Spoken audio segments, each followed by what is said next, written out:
Welcome, thank you for joining me. My name is Bjorn. Today we are going to be looking at a Lara Croft, Indiana Jones playstyle, something akin to how I feel like these characters would play. This was very difficult for me to come up with something different as opposed to, say, the Sherlock build. I felt that that could be applied to many different roguish archetypes, and so I wanted something that could play a bit differently and focus more on martial combat and hand-to-hand, and so I hope that I was able to achieve that with this build. With that said, let's go ahead and just jump into the build. So, as we can see here, this is what we ended off with: a Thief Rogue of level 8, a Gunslinger Fighter of level 3, and a Way of the Open Hand Monk level 9. Now, if you don't have the guns in your world, I would recommend, instead of going with Gunslinger, you could possibly go with the Arcane Archer. We're going to assume that we have guns in this universe, either we've created them, there's some other lore reason that they're there.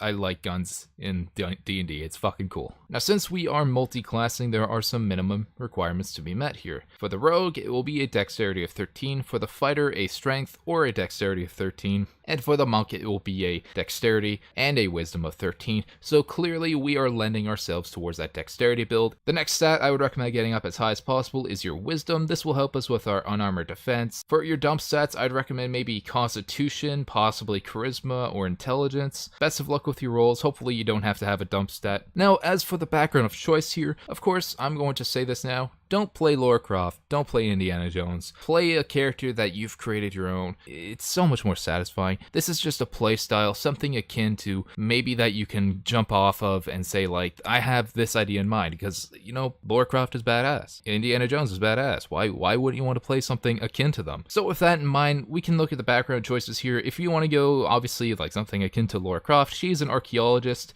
We gain history and survival with this. We also gain this historical knowledge feature.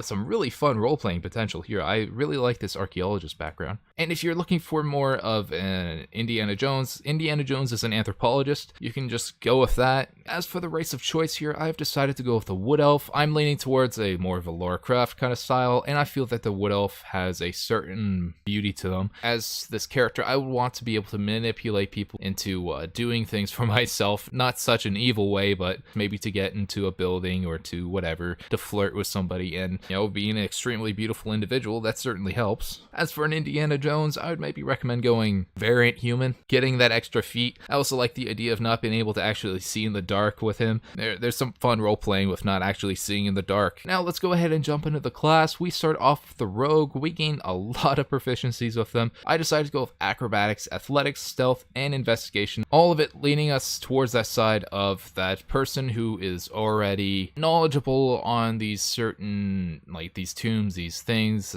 I forgot to mention, we do gain the perception skill choice thanks to us being a Wood Elf, so very nice. As for the expertise, I'd recommend looking at taking history and investigation right away. Again, leaning us towards being that person that has this knowledge, that has invested their life growing up as a child into this, and thus you've gained an expertise within this. We also gain sneak attack at first level, thieves can't, very useful, cunning action at second level, extraordinary ability, and at third level we get to choose our roguish archetype. I've decided to go with the thief here. You're delving into fucking tombs and stealing shit all the time, you're a thief. Mostly with this, we gain our second story work. Essentially, our climbing speed is the same as our normal speed, so very useful. And as well, we get to add our dexterity to our jumping roll, so if we have a high strength and a high dexterity, we could jump pretty fucking far with this character. As well, we gain the fast hand, so we're able to make a cunning action dexterity sleight of hand check, either for thieves' tools to disarm a trap or to unlock a lock. 4th level, we take our first ASI. I've decided to go with a mobile feat. 5th level, we gain uncanny dodge, an awesome ability, use our reaction to take half damage. And at 6th level, we gain another expertise. I've decided to go with stealth and thieves' tools, lending ourselves still to that roguish archetype. And at 7th level, we gain evasion.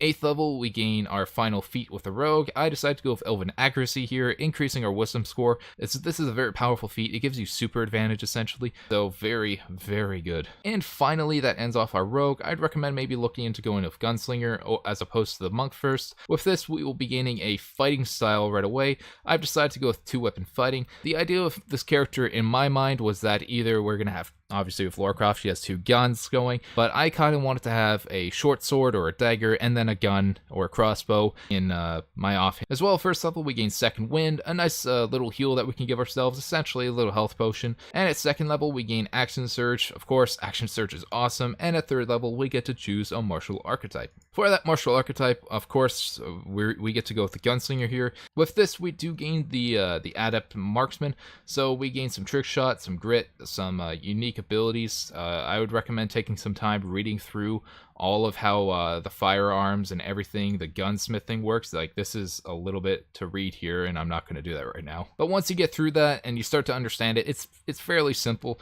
We also gain some trick shots. The two that I would recommend, you take Deadeye Shot. This is going to be very useful. Give yourself advantage, and Dazing Shot. Give an opponent disadvantage. Finally, we are coming into our monk now. We are level 11, and we gain our unarmored defense. As well, we gain the martial arts ability, so very useful. Use our dex instead of strength for attack rolls. Second level, we gain ki. A lot to do here. Mainly, we gain flurry of blows, patient defense, and step of the wind. Very, very powerful abilities. Second level, we also gain some more unarmored movement, so we gain additional 10 feet. At third level, we get to choose our mystic tradition. I've decided to go way of the open hand. I felt it was a pretty simple one, and it would befit this character. I wanted there to be some martial combat skill in there, along with using a gun and being a rogue. I feel like this could be a really cool playstyle. With this, mainly, we gain some additional ways to use our martial arts. Essentially, we can knock somebody prone, push them away 15 feet, or make it so that they can't use a reaction until our next turn.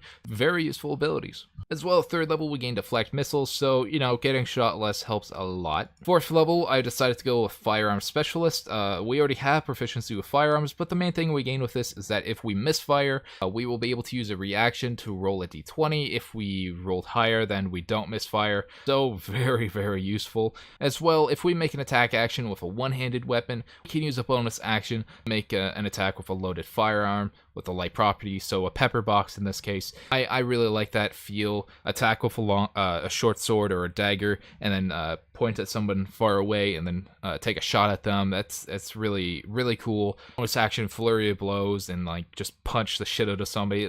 Some really cool fighting styles here. If you aren't going with the firearms, I would recommend just going with Crossbow Expert. You can still very much get that same feeling out of it, but you're just not using a gun. You'll be using a hand crossbow in this case. Fourth level, we also gain Slow Fall, a very powerful ability for us. And finally, at fifth level, we gain our first extra attack. So there could be cause for, instead of going Gunslinger right away, we could come into the Monk. But, I mean, we're using light weapons all the time, so we can use our bonus actions to attack with them. Mainly, though, at fifth level, we gain our Stunning Strike, a very, very powerful ability. You can stun lock somebody forever. It'll piss the shit out of the DM. At 6th level, we gain quite a few things. We gain wholeness of body. So essentially, with this, we're able to heal ourselves for 3 times our monk level, a very powerful ability. So this means that we're able to regain quite a bit of health for ourselves. Action, wholeness of body, bonus action, second wind, that's a fair amount of health that we're going to be able to gain back from this. As well, at 6, we gain some an improvement to our unarmed hits. And at 6th level, we also gain 15 feet as opposed to 10 feet of unarmored movement, so awesome. 7th level, we gain Evasion. We already have this doesn't matter. What we do gain is Stillness of Mind, so we can take an action to calm ourselves from being charmed or frightened. Coming down to 8th level, we gain our final ASI. I've decided to go with Defensive Duelist here. And at 9th level, we gain Unarmored Movement improvement, so we're able to run up and down vertical surfaces, as well across liquids, so this is a very cool ability. So at the overview here, we have a lot of actions that we can do. We have a lot of situational things. We can stun people. There's a lot of martial arts things that we can do. We have guns, so we have a pretty long fucking range. We also gain a lot of sneak attack damage. We gain a lot of unarmed strikes damage. We gain a shit ton of movement, as you can tell, thanks to us being a wood elf and the monks, so 60 feet. We're able to get pretty much anywhere with that. And as well, these skills here I felt were very befitting of the tomb raiding style that we were looking for. Being proficient, expertise in history and investigation, having stealth, those thieves tools, able to fill with that role very nicely for our group. We still play that typical rogue.